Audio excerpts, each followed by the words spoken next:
Hello everyone. Video आप लोग को नहीं मिल रहा, मुझे बहुत खेद है। बुरा लग रहा है कि आप लोगों को अब सभी लोग इंतज़ार कर रहे होंगे वीडियो का। सभी लोग शादी में व्यस्त है, इसी वजह से लोग नहीं आ पा रहे हैं। इसलिए आज हमने सोचा कि चलिए हम अब खुद ही अकेले आप लोग के लिए क्वेश्चन का डिस्कशन करते हैं। आप लोग के लिए 5 सेकंड का टाइम रहेगा। हम लोग क्वेश्चन बोलेंगे, आप लोग आंसर बोलिएगा। चलिए, यूटेरिया था पेज नंबर 39, होमवर्क डाल दिए थे हमने टेलीग्राम पर। आप सभी अगर चाहते हैं कि ऐसे वीडियो अगर डालते रहे, कोई आए या नहीं आए, तो आप लोग ज़रूर कमेंट करके बताइएगा कि हाँ डालते रहिए सर, तो हम डाला करेंगे रोज़। इससे क्या हुआ कि कंटिन्यूटी बना रहेगा और होमवर्क रोज़ पूछताछ होते जाएगा। चलिए, यूटेरिया पेज नंबर 39 है। क्वेश्चन है पहला, प्रोजेक्ट भारत में चीता का विलुप्त को कब हुआ था? तो भारत में विलुप्त हुए चीतों को प्रोजेक्ट चीता के तहत भारत में लाने का शुरुआत किया गया है। तो 1952 में विलुप्त हुआ था, जिसको कब लाया गया? तो 2022 में। कहाँ, किस देश से लाया गया था? तो आप लोग बताइएगा। नामीबिया से लाया गया था। कितने चीता लाया गया था पहली बार? तो 8 चीतों को लाया गया था। और इसको 8 चीतों को लाकर किस भारत के राष्ट्रीय उद्यान में रखा गया है? तो आपका कूनो राष्ट्रीय उद्यान में रखा गया। विश्व का पहला ऐसा परियोजना है जो अंतर महाद्वीपीय पुनर्वास हुआ है। यह पहली प्रोजेक्ट परियोजना है जिसमें भारत ने नामीबिया से चीता को लाया है। यह प्रोजेक्ट के तहत 5 वर्षों में 50 चीता को भारत लाने की योजना बनाया गया है। अब आते हैं कॉप बताइए, कॉप की शुरुआत कब हुआ था? कॉन्फ्रेंस ऑफ पार्टी, यह 1995 में शुरू हुआ था। पहली बार कहाँ हुआ था? तो बताइएगा आप लोग। जर्मनी के बर्लिन में हुआ था। कॉप 27 अभी वर्तमान में कहाँ हुआ है? तो बताइएगा, कॉप 27 कहाँ हुआ था?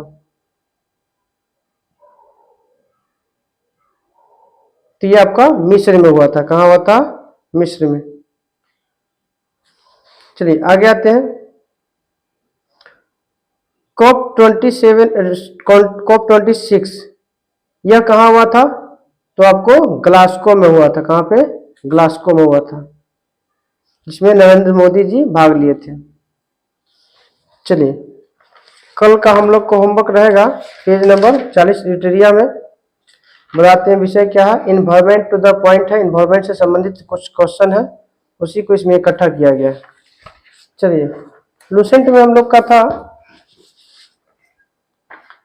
दिल्ली सल्तनत और उसके शासन व्यवस्था था। हम लोग दिल्ली सल्तनत के सभी वंश के बारे में हो गया था डिस्कशन।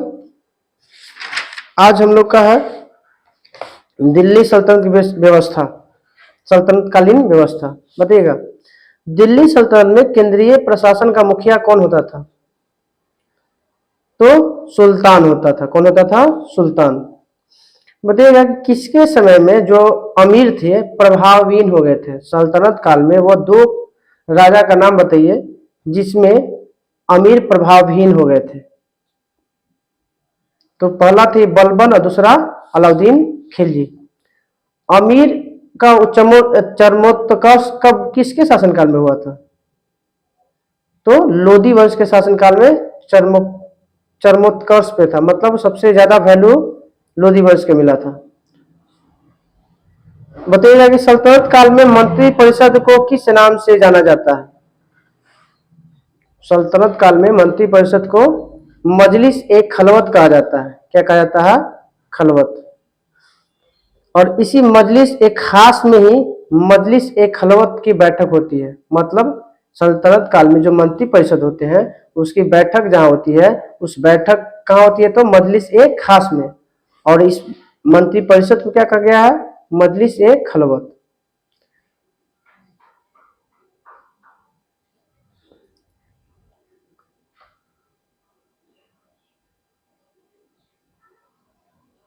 चलिए अब आते हैं मंत्री और उससे संबंधित विभाग है। दिल्ली सल्तनत में राजस्व विभाग के प्रमुख को क्या कहा जाता है? तो दिल्ली सल्तनत काल के कुछ मंत्री है उससे संबंधित विभाग, तो राजस्व विभाग को वजीर कहा जाता है। क्या कहा जाता है? वजीर। आपका इस टॉपिक है सिर्फ और सिर्फ सल्तनत कालीन व्यवस्था है, दिल्ली सल्तनत के वंश से संबंधित जो भी हम लोग पढ़ लिए हैं, गुलाम वंश, खिलजी वंश, तुगलक वंश, लोधी वंश, सैयद वंश, सब इस सब के बाद लोधी वंश, इस सब से संबंधित जो भी है इससे प्रश्न आपको मिल रहे हैं। चलिए बताइएगा, तो राजस्व विभाग के प्रमुख को वजीर कहा जाता है। प्रांत में अन्य विभाग में आय व्यय का लेखा जोखा को करने वाले को क्या कहते हैं?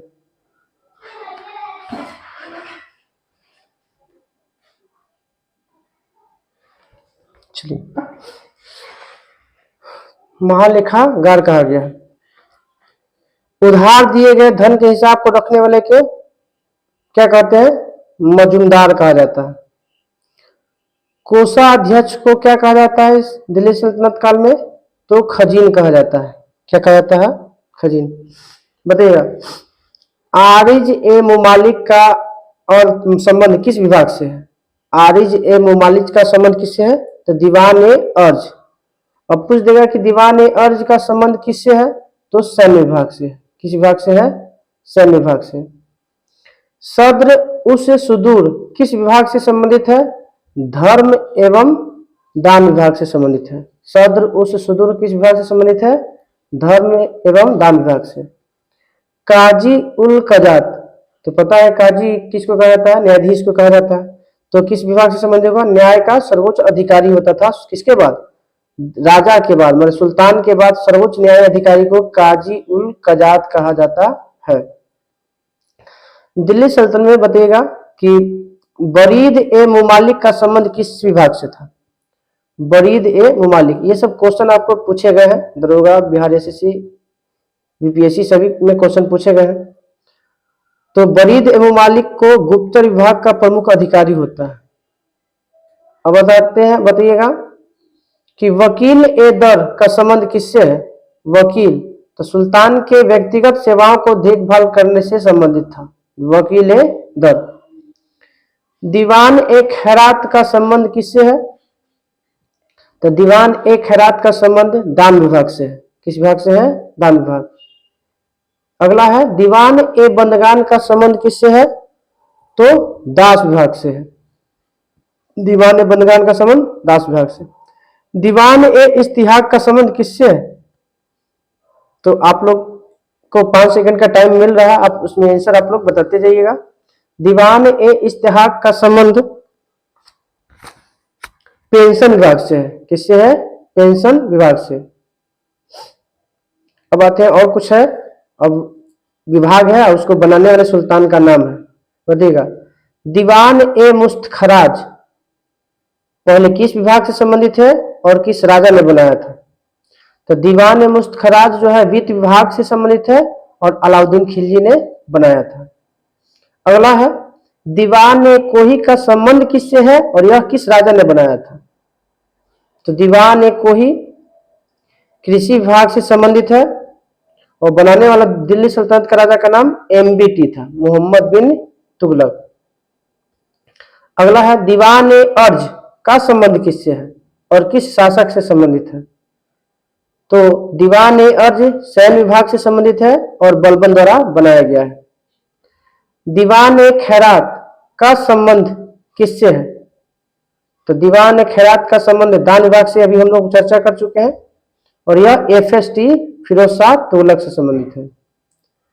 दीवान ए बंदगान का संबंध किससे है और किस शासक से संबंधित है? तो दीवान ए बंदगान का संबंध दास विभाग से है और यह भी एफएसटी फिरोज शाह तुगलक से संबंधित है। दीवान ए इस्तिहाक का संबंध किससे है? तो यह आपका पेंशन विभाग से है और किस शासक से संबंधित है? तो फिरोज शाह तुगलक से। फिरोज शाह तुगलक को क्या कहते हैं? तो इसकी खासियत है कि पहली बात कि दो सिक्के चलाया था, अद्धा और बिक। अद्धा और विक नाम के 2 सिक्के, चांदी का आधा और तांबे का विक चढ़ाया था। दूसरा, दिल्ली सल्तनत में 2 बार राजाभिषेक कराने वाला शासक भी फिरोज शाह तुगलक था। फिरोज शाह तुगलक। और आत्मकथा लिखने वाला पहला भी शासक कौन था? तो फिरोज शाह तुगलक था। लोक निर्माण विभाग की स्थापना करने वाला पहला दिल्ली सल्तनत का शासक कौन था? तो फिरोज शाह तुगलक था। आगे आते हैं। अब राजस्व कर से संबंधित कुछ है, बताइएगा। मुसलमानों से लिए जाने वाले भूमि कर को किस नाम से जानते हैं? तो मुसलमानों से लिए जाने वाले भूमि कर को उस्र कहा जाता है। अब तो मुसलमान से, अब गैर मुसलमानों से लिए जाने वाले भूमि कर को क्या कहते हैं? तो खराज कहा जाता है। क्या कहा जाता है? मुसलमान से लिए जाने वाले भूमि कर को उस्र और गैर मुसलमान से लिए जाने वाले भूमि को खराज कहा जाता है। आगे आते हैं। मुसलमानों पर धार्मिक कर को क्या कहते हैं? मुसलमानों से जो धार्मिक कर लिया जाता था, जो संपत्ति का 40वां हिस्सा होता था, उसे क्या कहते हैं? तो जकात कहा जाता है। क्या कहा जाता है? जकात। मुसलमानों पर धार्मिक कर जो लगता था, कितना लगता था? संपत्ति का 40वां हिस्सा, जिसे जकात कहा जाता है। गैर मुसलमानों पर धार्मिक कर लगता है, उसे क्या कहते हैं? तो जजिया कहा जाता है। गैर मुसलमानों पर धार्मिक कर को जजिया कर कहते हैं। एक था लूट के धन को क्या कहा जाता था? खुम्स या खम्स कहा जाता था। खुम्स या खम्स, जिसमें एक ऐसा शासक था जो हिस्सा नहीं लेता था, उसका नाम था सिकंदर लोदी, जो खोजे गए या लूटे गए धन में कोई हिस्सा नहीं लेता था। अब आते हैं। अगर कोई एक शहर या 100 से अधिक गांवों के शासन को देख रेख करने वाले अधिकारी को क्या कहते थे? 100 गांव या शहर को शासन करने वाले के देख रेख करने वाले को अमीर ए सदा कहा जाता है। प्रशासन की इकाई सभी में आपको छोटी इकाई ग्राम मिल जाएगा। अब आते हैं। सुल्तान की अस्थाई सेना को किस नाम से जाना जाता है? सुल्तान जो अस्थाई सेना रखता था उसे क्या कहा जाता था? तो खास खेल कहा गया है। सुल्तान जो अस्थाई सेना रखता था उसे खास खेल कहा गया है।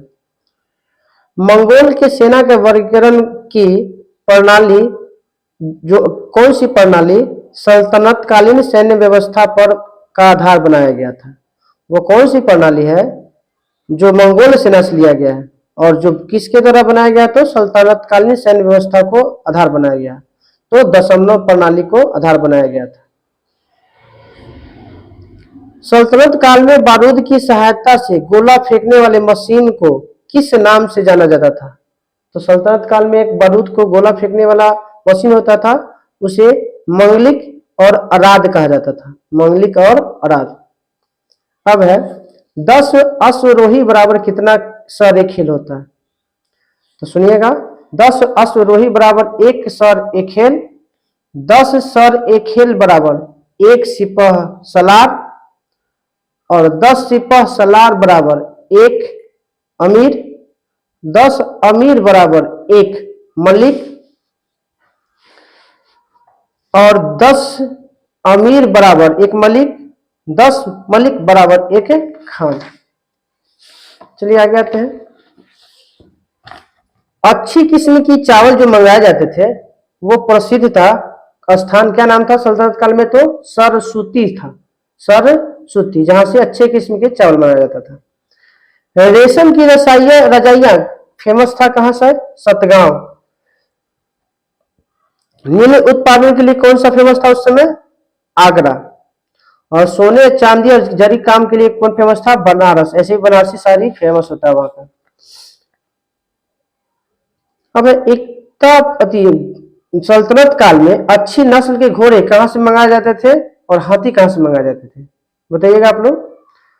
तो अच्छी नस्ल के घोड़े तुर्की, अरब और रूस से मंगाए जाते थे, जबकि हाथी बंगाल से मंगाया जाता था। मुस्लिम कानून में के महत्वपूर्ण कितने स्रोत होते हैं? तो मुस्लिम कानून में के 4 स्रोत होते हैं, कुरान, हदीस, इजमा और कयास। अगला क्वेश्चन आप लोग बताइएगा कि भूमि की नाप जोख करने के बाद जो क्षेत्रफल के आधार पर लगान का निर्धारण किया जाता था उसे किस नाम से जाना जाता है? माने क्षेत्रफल के आधार पर जो टैक्स लिया जाता था उसे मसाहत कहा जाता है, जिसकी शुरुआत किसने किया था? मसाहत की शुरुआत किसने किया था? किस दिल्ली सल्तनत के राजा ने किया था? तो अलाउद्दीन खिलजी ने किया था। जो भूमि के नाप जोख करके क्षेत्रफल के आधार पर जो टैक्स लगाता था उसे मसाहत कहते थे, और इस मसाहत की शुरुआत अलाउद्दीन खिलजी ने किया था। पूर्णतः केंद्र के नियंत्रण में रहने वाले भूमि को किस नाम से जाना जाते हैं? पूर्णतः केंद्र के नियंत्रण में रहने वाले भूमि को किस नाम से जानते हैं? तो खालसा भूमि के नाम से जानते हैं। आप लोग अपना अपना सजेशन देते दीजिएगा, क्योंकि अभी तो सभी लोग बिजी है। तो हम तो अगर आप लोग को अगर ऐसा वीडियो अगर यह वीडियो अच्छा लग रहा है तो हम जारी रखेंगे इसको। आप लोग बताइएगा। आपका होमवर्क हम हमेशा टेलीग्राम पे डाल देते हैं और उसी को हम पूछेंगे, और आप लोग 5 सेकंड के अंदर में जवाब भी दे दीजिएगा। आगे आते हैं। अब हमें बताना है कि अलाउद्दीन ने दान दी गई अधिक भूमि को छीनकर किसमें परिवर्तन कर दिया गया था? जो सभी राजा अलाउद्दीन से पहले जो जमीन को दान में दिया था, अलाउद्दीन ने क्या किया कि उसको जमीन को छीनकर खालसा भूमि में परिवर्तन कर दिया। इसका मतलब है केंद्र के नियंत्रण में, राजा के नियंत्रण में अब वो सभी भूमि आ गया है। दिल्ली सल्तनत काल का अंतरराष्ट्रीय बंदरगाह के रूप में कौन सा स्थान फेमस था? तो यह था देवल। क्या था? देवल। चलिए, कल आप लोग के लिए टॉपिक रह जाएगा विजयनगर साम्राज्य। विजयनगर साम्राज्य हिस्ट्री में टॉपिक हो जाएगा। चलिए आते हैं हम लोग अब ज्योग्राफी में। भारतीय ज्योग्राफी, इंडियन ज्योग्राफी हम लोग का चल रहा था। रेलवे था,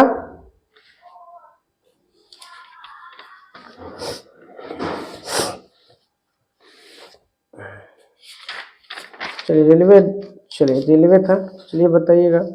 रेलवे तो डला गया था। चलिए सड़क परिवहन बता देते हैं, क्योंकि पहले था सड़क परिवहन। बताइएगा, भारत का लगभग कितना लाख किलोमीटर सड़क नेटवर्क है, विस्तार है भारत में? भारत में कितना लाख किलोमीटर है? तो 63.32 किलोमीटर है, लाख किलोमीटर है आपका रोड भारत में। जो आंकड़ा है वो 2022-23 के अनुसार है।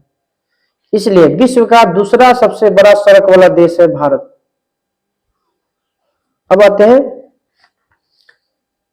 सड़क दूसरा नंबर पे आ जाता है भारत। तो राष्ट्रीय राजमार्ग और अन्य सड़कें, 3 प्रकार की सड़कें दिया जाता है। तो राष्ट्रीय राजमार्ग का देख रेख कौन करता है? तो सेंट्रल सरकार करती है। यह संपूर्ण देश का कुल लंबाई का कितना परसेंट है हाईवे, जिसको राष्ट्रीय राजमार्ग नेशनल हाईवे कहते हैं? तो मात्र और मात्र कितना परसेंट है? तो 2%। केवल भारत में कितने राष्ट्रीय राजमार्ग हैं कुल सड़क का? 2%। लेकिन यातायात का संपन्न कितना करता है कुल यातायात का? तो कुल सड़क परिवहन का लगभग 40% यातायात जो होता है वो आपका NH से होता है, राष्ट्रीय राजमार्ग से होता है। भारत का सबसे लंबा राष्ट्रीय राजमार्ग कौन है? NH-44। सबसे लंबा राष्ट्रीय राजमार्ग NH-44 है, जो पहले इसे NH-7 के नाम से जाना जाता था।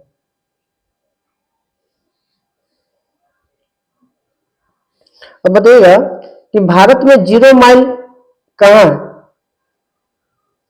जो भारत की दूरियां मापी जाती है वो भारत के किस शहर से मापी जाती है, उसी को 0 माइल कहा जाता है। तो वो दूरियां कहाँ से मापी जाती है? तो नागपुर से। कहाँ से? इसलिए 0 माइल कहाँ है? नागपुर में। आगे बताइएगा, किस NH में जवाहर सुरंग स्थित है? तो NH-44 में ही जवाहर सुरंग स्थित है, जो किसको कहां से कहां तक जाता है? यह जम्मू कश्मीर से, जम्मू और श्रीनगर होते हुए उड़ी तक चला जाता है। देश की सबसे लंबी सड़क सुरंग का नाम क्या है? देश की सबसे लंबी सड़क सुरंग का नाम चेनानी नासरी है, 9.2 किलोमीटर लंबा है।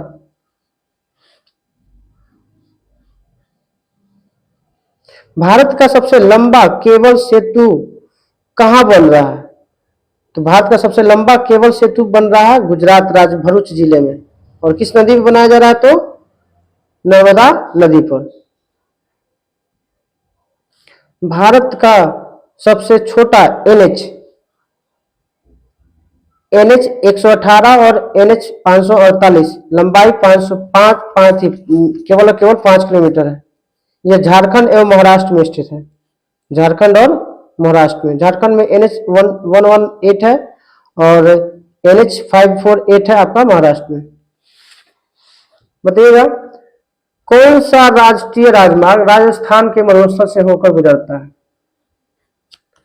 तो राष्ट्रीय राजमार्ग 15 जो है वो आपका राजस्थान से होकर गुजरता है। स्वर्णिम चतुर्भुज योजना के तहत कितने किलोमीटर लंबे राजमार्ग द्वारा 4 महानगरों को जोड़ा जाएगा? तो स्वर्णिम चतुर्भुज योजना का संबंध किससे है? तो पहली बात क्वेश्चन बनता है राष्ट्रीय राजमार्ग से है। कितना किलोमीटर इसकी लंबाई है? तो 5846 है। और 4 बड़े नगरों, तो कौन कौन 4 बड़े नगरों है? तो मुंबई है, दिल्ली है, चेन्नई है और कोलकाता है। कभी कभी आपको क्वेश्चन पूछेगा उत्तर दक्षिण गलियारा कहां से कहां तक है? उत्तर दक्षिण गलियारा, तो उत्तर में श्रीनगर और दक्षिण में कन्याकुमारी। फिर पूछेगा पूर्व में पश्चिम गलियारा, जो सिलचर से को पोरबंदर से जोड़ती है, सिलचर को पोरबंदर से, और इसकी लंबाई जो है वो आपको 7500 कितना है? 22 किलोमीटर है। इसके राष्ट्रीय राजमार्ग विकास कार्यक्रम के तहत तो कितना किलोमीटर लंबा है? तो 7522। भारत माला परियोजना की शुरुआत कब और किसने किया था? बताइएगा आप लोग। तो नितिन गडकरी द्वारा 25 अक्टूबर 2017 को किया गया था। भारत माला परियोजना का संबंध किससे है? तो बंदरगाह से संबंधित है, तटीय बंदरगाह से संबंधित है, मतलब सड़क को बंदरगाह से जोड़ने का काम किया जा रहा था। 4 धाम महामार्ग विकास योजना का संबंध किस स्थान से है? तो 4 धाम योजना तो आपको उत्तराखंड में है। कौन है? ये आपका केदारनाथ, बद्रीनाथ, गंगोत्री और यमुनोत्री से संबंधित है। एनएच की लंबाई कितनी है भारत में? राष्ट्रीय राजमार्ग की लंबाई तो आपका 1,36,440 किलोमीटर है। एनएच की लंबाई 1,36,440। राजकीय राजमार्ग की लंबाई कितनी है आप लोग बताइएगा? तो ये आपका है 1,76,818 है। बाकी जो है आपका लगभग 59 लाख वो आपका अन्य सड़कें हैं।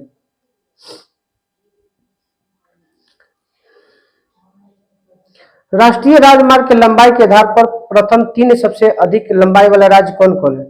तो सबसे ज्यादा लंबाई वाला नेशनल हाईवे वाला राज्य कौन है? तो पहला नंबर पे आ जाता है आपका महाराष्ट्र, दूसरा स्थान पे आ जाता है उत्तर प्रदेश और तीसरा स्थान पे आ जाता है राजस्थान। राजकीय राजमार्ग का जिम्मेवारी राज्य सरकार की होती है, जिसकी लंबाई अभी बताएं कितना होता है? 1,76,818। सड़कों की लंबाई में पहला स्थान महाराष्ट्र का, और सड़क के घनत्व के आधार पर पूछेगा सड़कों का सर्वाधिक घनत्व वाला राज्य कौन सा है? आप लोग बताइएगा। तो केरल है, सड़कों का सर्वाधिक घनत्व वाला राज्य केरल। माल परिवहन का लगभग कितना प्रतिशत और यात्री परिवहन का कितना प्रतिशत सड़क से होता है? तो माल परिवहन का 65% सड़क से और यात्री परिवहन का 80% सड़क से होता है यातायात। प्रधानमंत्री ग्राम सड़क योजना के तहत कितनी आबादी वाले सभी गांवों को 12मासी सड़कों से जोड़ना है? तो यह था 500 के आबादी वाले गांवों को मुख्य रोड से जोड़ देना था। विश्व का सबसे ऊंचा सड़क मार्ग लेह श्रीनगर मार्ग है जो किसको से पार होकर जाता है? तो काराकोरम दर्रे को पार करता है, जिसकी ऊंचाई कितनी है? लगभग 3450 मीटर है।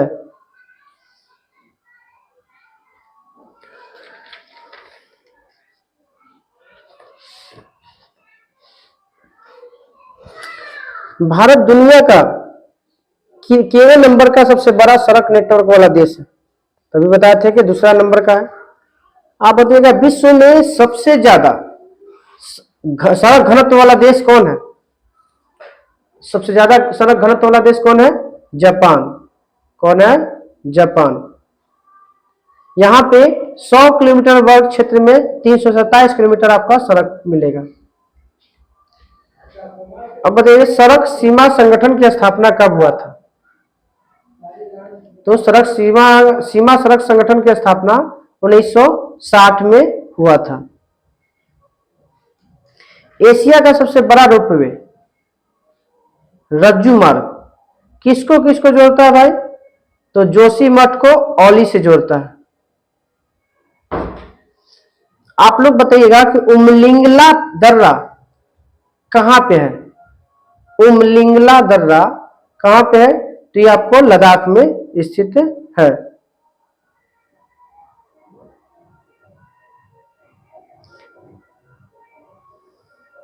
कल हम लोग का रहेगा रेल, ज्योग्राफी में आपका होमवर्क रहेगा रेल। चलिए आते हैं, पॉलिटी शुरुआत था, हम लोग चर्चा कर चुके थे। संवैधानिक विकास 1858 तक हो चुका था। आज 1858 से आगे पढ़ना है। तो 1861 बताइएगा पॉलिटी में 1861 की विशेषताएं बताना है। इसमें 4 विशेषता याद रखना है। पहली विशेषता है 1861 के भारत शासन अधिनियम के तहत कि गवर्नर जनरल की कार्यकारिणी परिषद का विस्तार किया गया था।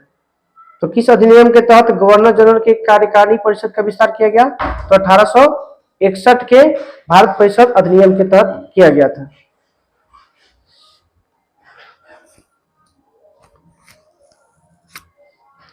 दूसरा विशेषता था कि विभागीय प्रणाली की शुरुआत किसने किया था? तो लॉर्ड कैनिंग ने। किस अधिनियम के तहत किया गया था? तो ये आपका 1861 के भारत परिषद अधिनियम के तहत किया गया था। गवर्नर जनरल को पहली बार अध्यादेश जारी करने की शक्ति किस अधिनियम के तहत प्रदान की गई थी? तो 1861 के तहत अध्यादेश जारी करने की शक्ति प्रदान की गई थी। और इस अध्यादेश की अवधि कितनी मात्र होती थी? तो 6 माह रहता था। अभी भी ऐसे भी अध्यादेश करने की अधिकतम सीमा कितना? 6 महीना। और न्यूनतम सीमा अध्यादेश जारी करने का 6 सप्ताह।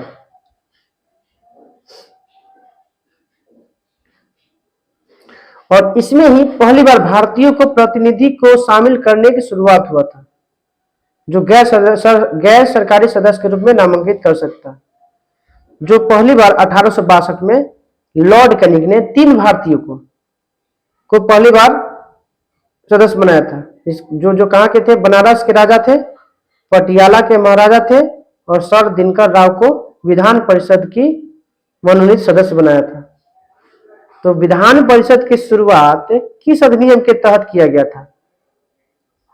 तो यह 1853 के चार्टर एक्ट अधिनियम के तहत किया गया था। किस अधिनियम के तहत यह नियम बनाया गया था कि ईस्ट इंडिया कंपनी को किसी भी समय भंग किया जा सकता है? तो किस अधिनियम के तहत जो है ये नियम बनाया गया था? तो 1873 के अधिनियम के तहत कभी भी ईस्ट इंडिया कंपनी को भंग किया जा सकता है।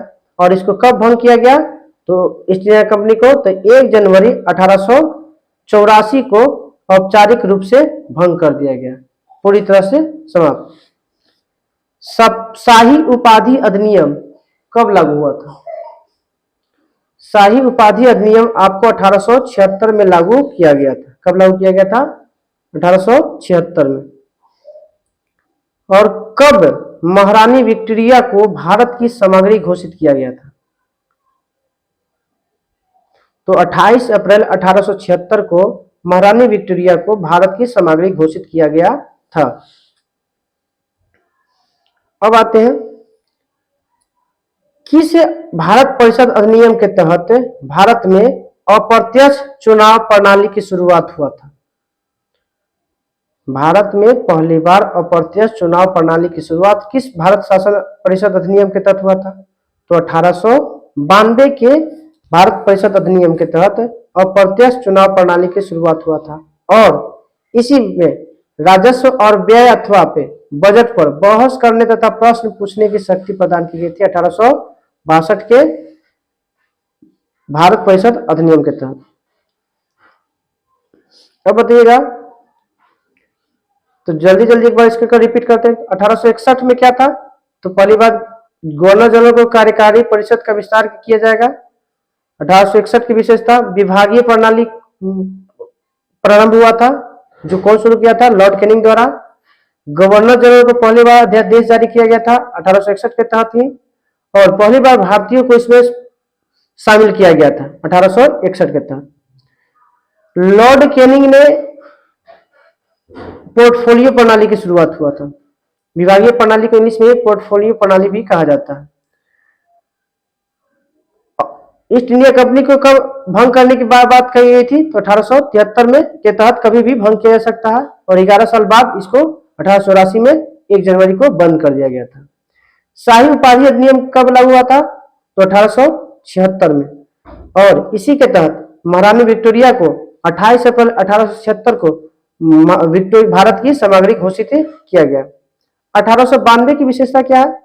अप्रत्यक्ष चुनाव प्रणाली की शुरुआत होगा और बजट पे और राजस्व पे बहस करने और प्रश्न पूछने की शक्ति प्रदान की गई है। आगे थे, मार्ले मिंटो सुधार अधिनियम कब लागू हुआ था?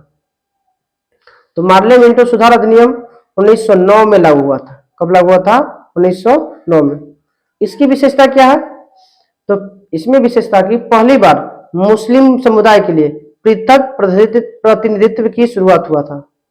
मतलब सांप्रदायिक आधार पर चुनाव की शुरुआत इसी मार्ले मिंटो सुधार अधिनियम के तहत हुआ था। इसका मतलब हुआ कि मुस्लिम सदस्यों का चुनाव मुस्लिम मतदाता के द्वारा ही किया जाएगा। मतलब भारत में सांप्रदायिक निर्वाचन के जनक किसे माना जाता है? तो भारत में सांप्रदायिक निर्वाचन का जनक लॉर्ड मिंटो को माना जाता है।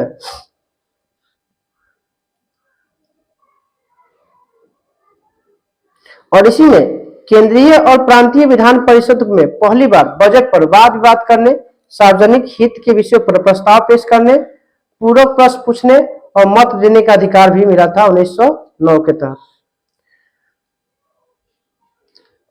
बताना है कि कौन व्यक्ति थे जो वायसराय की कार्यपालिका परिषद का प्रथम सदस्य बने थे। कार्यपालिका परिषद का प्रथम सदस्य बनने वाला सत्येंद्र प्रसाद सिन्हा थे। कौन बने थे? सत्येंद्र प्रसाद सिन्हा। भारत में बताना है कि भारत में ब्रिटेन के सभी संवैधानिक प्रयोगों में से सबसे कम समय तक चलने वाला अधिनियम कौन था? सबसे कम दिनों तक चलने वाला अधिनियम कौन था? तो मार्ले मिंटो अधिनियम 1909 था, जो सबसे कम दिनों तक चला था। अब आगे आते हैं, मॉन्टेग्यू चेम्सफोर्ड योजना की शुरुआत कब हुआ था? तो 1909 में मॉन्टेग्यू चेम्सफोर्ड योजना। तो भी कभी पूछ सकता है कि मार्ले मिंटो सुधार अधिनियम में मार्ले और मिंटो क्या था? तो मार्ले राज्य सचिव था और भारत राज्य सचिव था। अब मिंटो क्या था? तो भारत का वायसराय था। उसी तरह से मॉन्टेग्यू चेम्सफोर्ड योजना कब लागू हुआ? तो 1919 में, जिसमें मॉन्टेग्यू भारत का राज्य सचिव और चेम्सफोर्ड भारत का वायसराय था। भारत में पहली बार केंद्र में द्विसदनात्मक विधायिका की स्थापना कब किया गया था? तो 1919 के तहत केंद्र में द्विसदनात्मक विधायिका की शुरुआत सबसे पहले 1919 के तहत, जिसमें राज्य परिषद तथा दूसरी केंद्रीय विधानसभा थी। तो राज्य परिषद में सदस्यों की संख्या कितनी होती थी उस समय? 1919 के तहत 60, जिसमें से 34 निर्वाचित होते थे और 16 मनोनीत होते थे। और राज्य परिषद की कार्यकाल 5 साल होता था। केंद्रीय विधानसभा में कितने सदस्य होते थे 1919 के तहत? तो 1919 के तहत 144 सदस्य होते थे विधानसभा में, जिसमें 104 निर्वाचित होते थे और 40 मनोनीत होते थे। महिलाओं को वोट देने का अधिकार किस अधिनियम के तहत दिया गया था पहली बार भारत में? तो 1919 के तहत, और 1921 से लागू हुआ था। प्रांतों में द्वैध शासन के जनक किसे माना जाता है? प्रांतों में द्वैध शासन का जनक कार्टियस, लियोनस कार्टियस को माना जाता है।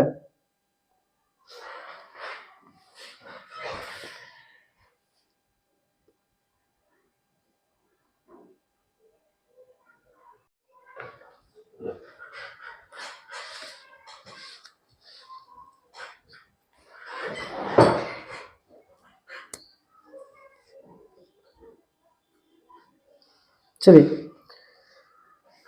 अब बताना है,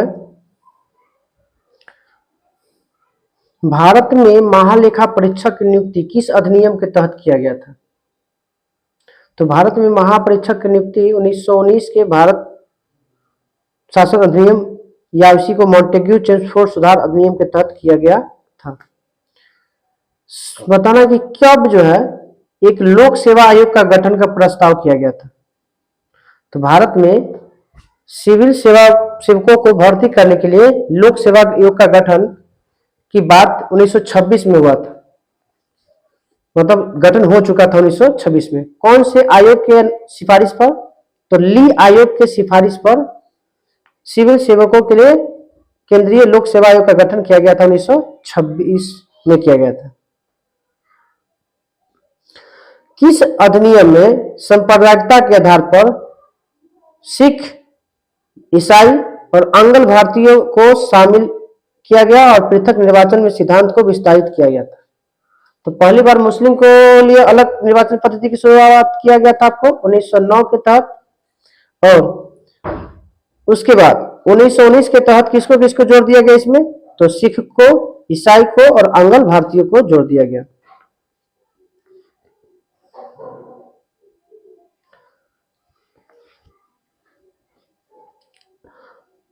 बताइएगा कि 1919 के मॉन्टेग्यू चेम्सफोर्ड सुधार के द्वारा ही भारत में महिलाओं को वोट देने का अधिकार दिया गया था।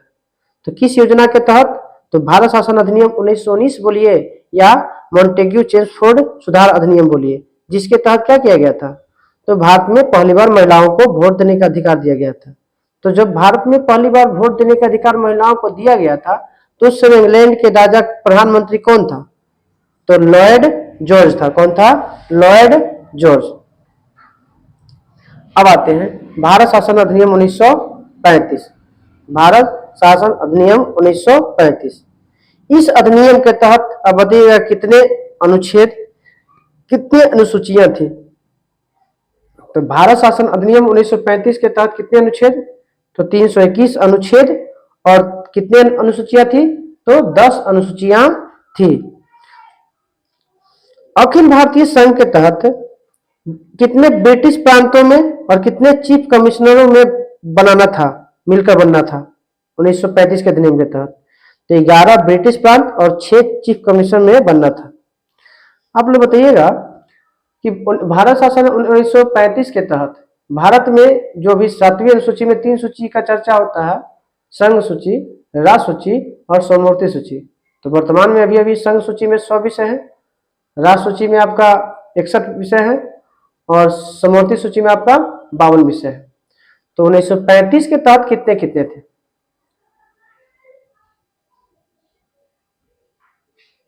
तो बताइएगा कि भारत शासन अधिनियम 1935 के तहत संघ सूची में 59 विषय थे,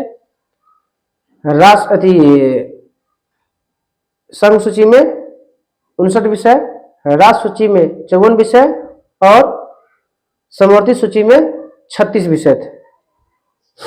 आगे आते हैं।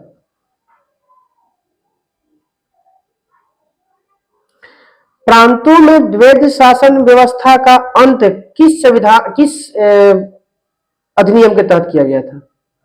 तो भारत शासन अधिनियम 1935 के तहत। और प्रांत में द्वैध शासन को समाप्त किया गया और केंद्र में द्वैध शासन को लागू किया गया था भारत शासन अधिनियम 1935 के तहत। 1935 के बारे में कुछ लोग बोले हैं, नेहरू और अंबेडकर। नेहरू क्या बोले हैं 1935 के बारे में? यह गुलामी का अधिकार पत्र है। पूछता है कभी कभी कि भारत शासन अधिनियम 1935 के तहत को किसने गुलामी का अधिकार पत्र कहा था? तो नेहरू जी। और क्या बोले थे इन्होंने? यह एक ऐसा गाड़ी है जिसमें ब्रेक तो है लेकिन इंजन नहीं है। यह भी बात किसने कहा? तो पंडित जवाहरलाल नेहरू ने।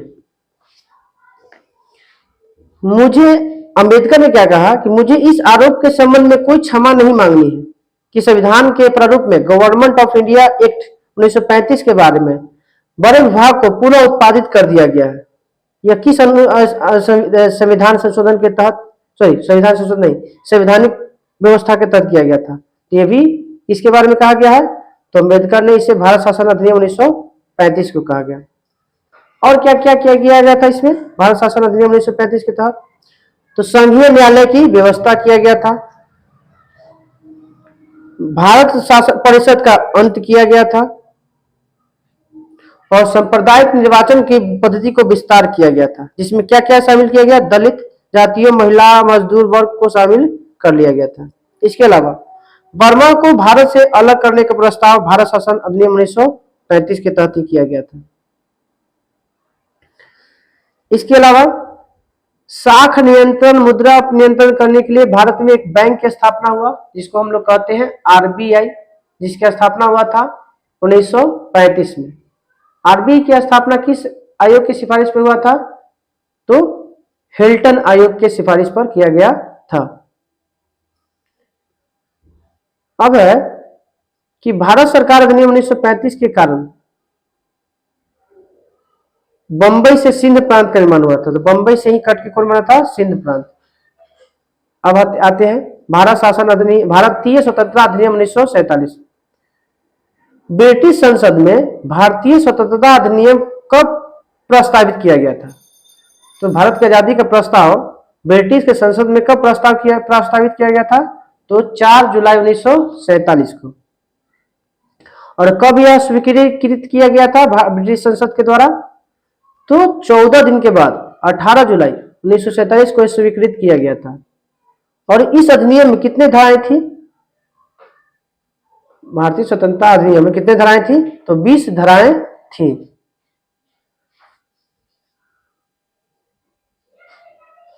कौन सा जिला था भारत का जो भारत में भारत शासन अधिनियम माने भारतीय स्वतंत्रता अधिनियम 1947 के तहत वो भारत में न मिलकर पाकिस्तान में के पक्ष में मत वोट दिया था या मिलना चाहता था?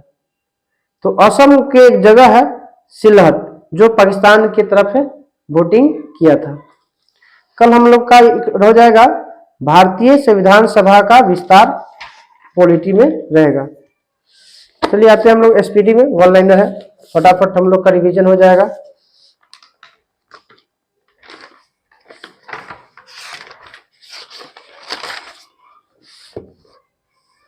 सिक्सटी 67 था। चलिए बताइएगा। स्वराज पार्टी की घोषणा कब हुआ था? तो 1923 में। चार मीनार किसने बनाया था? कुली कुतुब शाह ने। कांडला कैसा बंदरगाह है?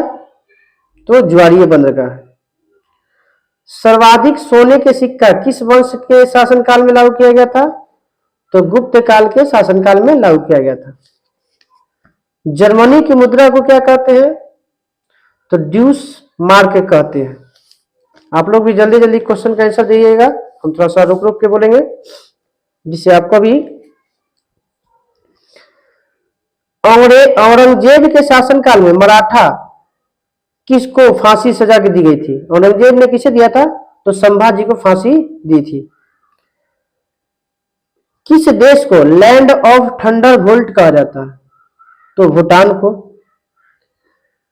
चालुक्य वंश के शासक पुलकेशिन द्वितीय ने किस वर्ष नर्मदा नदी के किनारे हर्षवर्धन को हराया था? तो 624 में हर्षवर्धन को नर्मदा नदी के तट पर आया था।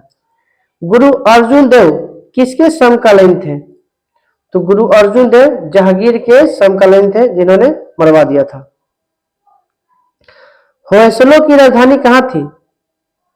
तो होयसलों की राजधानी द्वार समुद्र थी। दुधवा राष्ट्रीय उद्यान किस जानवर के लिए फेमस है? तो बाघ के लिए है। अल्बुकर्क ने कब बीजापुर के यूसुफ आदिल शाह से जीता था गोवा को? तो 1510 में अल्बुकर्क ने यूसुफ आदिल शाह से जीता था। विलय नीति के अनुसार किसको के अनुसार भारतीय कब्जे में किए गए थे? तो झांसी, सतारा और मैसूर को विलय नीति के तहत मिला लिया गया था। दक्षिण भारत की सबसे लंबी नदी कौन है? गोदावरी। दक्षिण भारत की सबसे लंबी नदी गोदावरी। ग्रीनविच किस देश में स्थित है? तो यूनाइटेड किंगडम, ब्रिटेन में स्थित है। कुकी जनजाति कहां पाई जाती है? मणिपुर में पाई जाती है। प्रथम मुगल बादशाह कौन था जिसने ब्रिटिश को सूरत में फैक्ट्री खोलने का फरमान जारी किया था? तो जहांगीर था। टीपू सुल्तान ने अंग्रेजों को भारत से खदेड़ने के लिए किससे सहायता मांगी थी? तो नेपोलियन से सहायता मांगी था। कृष्णदेवराय के दरबार में जो 8 महान कवि रहते थे उसे किस नाम से जाना जाता है? तो अष्टदिग्गज के नाम से जाना जाता है। 1 दिसंबर को कौन सा दिवस मनाते हैं? एड्स दिवस मनाते हैं। कौन सा ग्रह पश्चिम में उगता है, पूरब में डूबता है? तो शुक्र और अरुण दोनों जो है पश्चिम में उगता और पूर्व में डूबता है।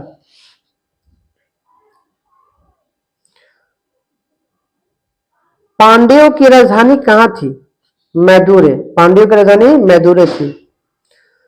मनसबदारी प्रथा की शुरुआत किसने किया था? तो अकबर ने किया था। चकमा किस देश में बोले जाने वाली भाषा है? तो चकमा आपका बांग्लादेश में बोली जाने वाली भाषा है। सार का मुख्यालय कहां है? तो काठमांडू में है। राउरकेला कारखाना किस देश की सहायता से बना है? तो जर्मनी की सहायता से बना है।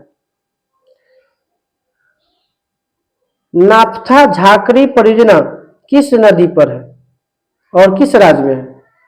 नाफ्था झाकरी परियोजना सतलज नदी पर बनाया गया है और हिमाचल प्रदेश में स्थित है। भारत का सबसे लंबा रेलवे प्लेटफॉर्म कर्नाटक में बनाया गया हुबली। यूरोपीय संघ की मुद्रा क्या है? तो यूरो है। भारत में आने वाला पहला अंग्रेजी जलपोत का नाम क्या था? तो आने वाला पहला अंग्रेजी पोत का नाम रेड ड्रैगन था। स्वराज शब्द का पहली बार प्रयोग किस अधिवेशन में और कब किया गया? स्वराज शब्द का पहली बार प्रयोग 1906 के कलकत्ता अधिवेशन में किया गया था। डीजल इंजन की खोज किसने किया था? रुडोल्फ डीजल के द्वारा किया गया था। हमदर्द के लेखक कौन है? हमदर्द के लेखक मौलाना मोहम्मद अली थे।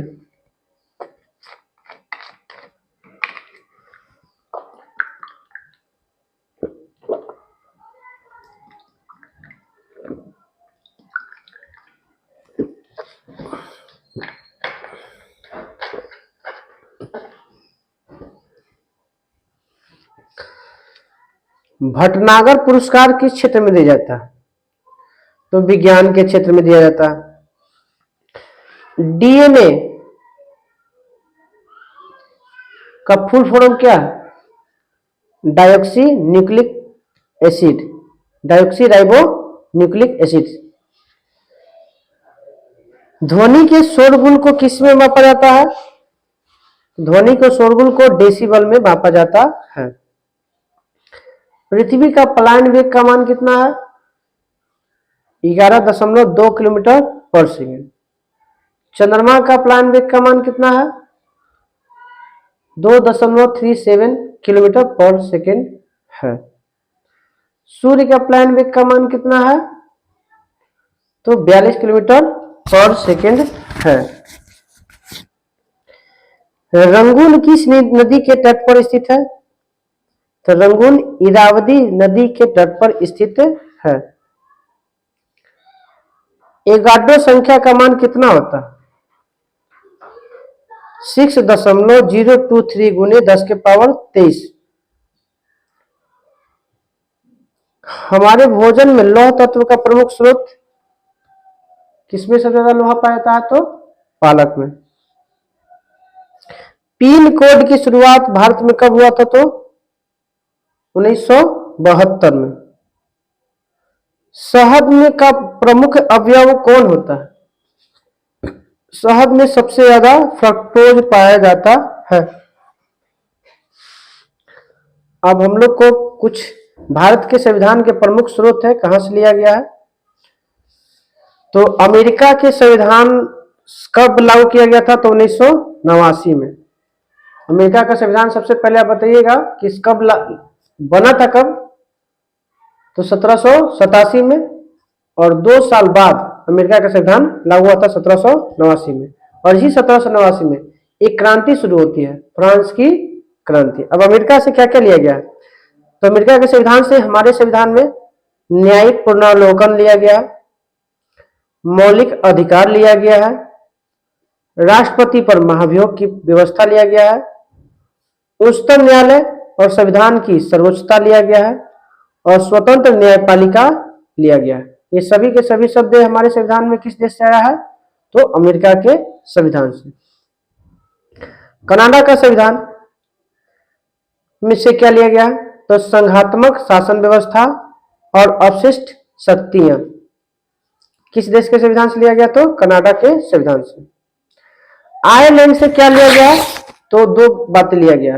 एक तो राज्य के नीति निर्देशक सिद्धांत और राष्ट्रपति के निर्वाचन की रीति। राष्ट्रपति के निर्वाचन की रीति कहां से लिया गया? आयरलैंड से।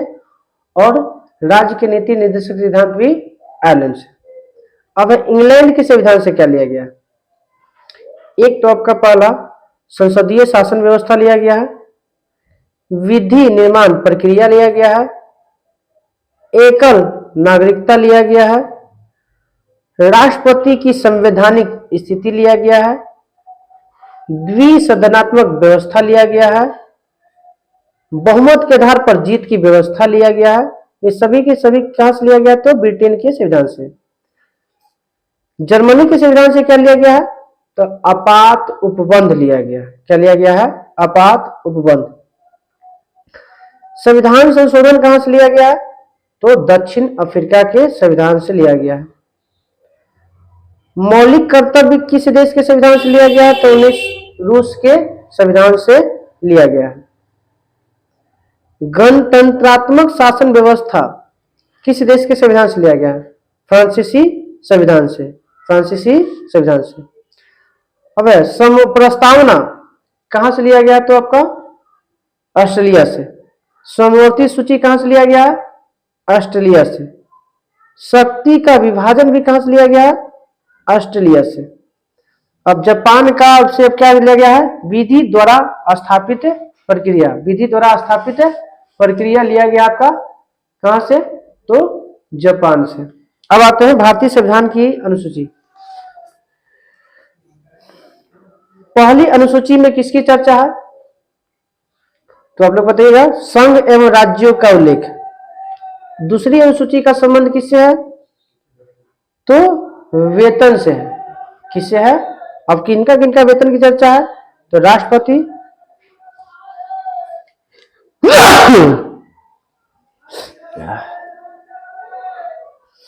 थोड़ा नॉर्मल है तबीयत। तो दूसरा अनुसूची का संबंध किससे है? तो वेतन से। तो किनका किनका वेतन? राष्ट्रपति, राज्यपाल, लोकसभा, विधानसभा, उच्चतम न्यायालय के न्यायाधीश, उच्च न्यायालय के वेतन, इन सभी का वेतन का संबंध किस अनुसूची में है? तो दूसरा अनुसूची में।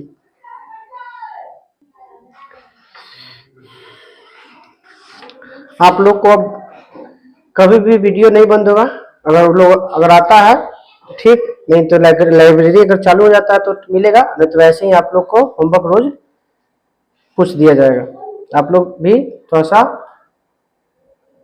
लाइक, सब्सक्राइब और शेयर जरूर कीजिएगा।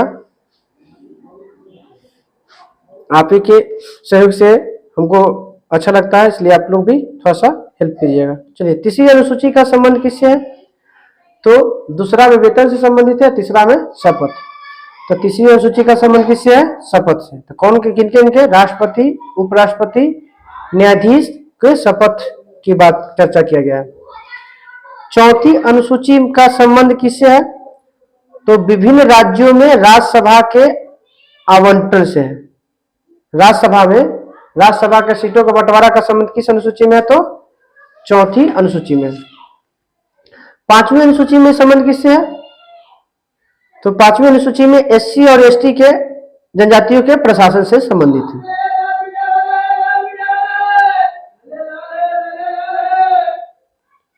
छठा अनुसूची का संबंध किससे है? तो असम, मेघालय, त्रिपुरा और मिजोरम के जनजातीय क्षेत्रों के प्रशासन से। छठा में 4 राज्यों के, पूर्वोत्तर के 4 राज्यों की चर्चा है। सातवीं में किसकी चर्चा है? तो 3 सूची की चर्चा है, संघ सूची, राज्य सूची और समवर्ती सूची। अभी हम बता चुके हैं कि संघ सूची में वर्तमान में 100 विषय, राज्य सूची में 61 विषय, समवर्ती सूची में 52 विषय। और 1935 के भारत शासन अधिनियम में अनुसूची में कितनी थी? तो 1935 के संघ सूची में 59 विषय, 1935 के भारत शासन अधिनियम में राज्य सूची में 54 विषय और समवर्ती सूची में 36 विषय थे। 8वीं अनुसूची का संबंध किससे है? तो 22 भाषा से उल्लेख है। 9वीं अनुसूची का संबंध बताइएगा। 9वीं अनुसूची का संबंध आपका भूमि अधिग्रहण से है। यह पहली बार पहला संविधान संशोधन 1951 के तहत जोड़ा गया था। 10वीं अनुसूची का संबंध किससे है? दल बदल से है। कब जोड़ा गया था? 1985 में जोड़ा गया था। कौन सा संविधान संशोधन करके जोड़ा गया था? तो 52वां संविधान संशोधन के तहत जोड़ा गया था। 11वां अनुसूची का संबंध किससे है? तो पंचायती राज व्यवस्था से है। इसको कब जोड़ा गया है? तो 1993 में कौन सा संविधान संशोधन करके तहत? तो 73वां संविधान संशोधन के तहत जोड़ा गया है। और 12वां अनुसूची का संबंध किससे है? तो नगर पालिका से है। इसको किस संविधान संशोधन के तहत जोड़ा गया है? तो 74वां संविधान संशोधन 1993। तो बोलेगा 11वीं अनुसूची में कितने विषय की चर्चा है? तो 29 विषय की चर्चा है। और 12वां अनुसूची का संबंध में कितने विषय है? तो 12वीं अनुसूची में 18 विषय है। चलिए, इसका एक पेज तो हो चुका है एसपीडी का, और 2 पेज हम लोग का है होमवर्क।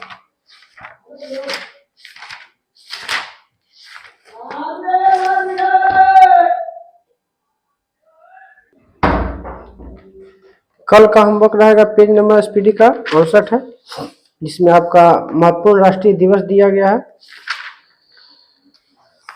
दिया हुआ था कंप्यूटर में वाला।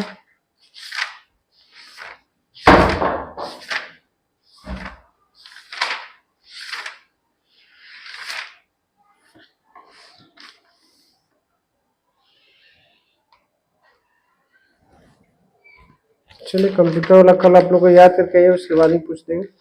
ये चैप्टर आपका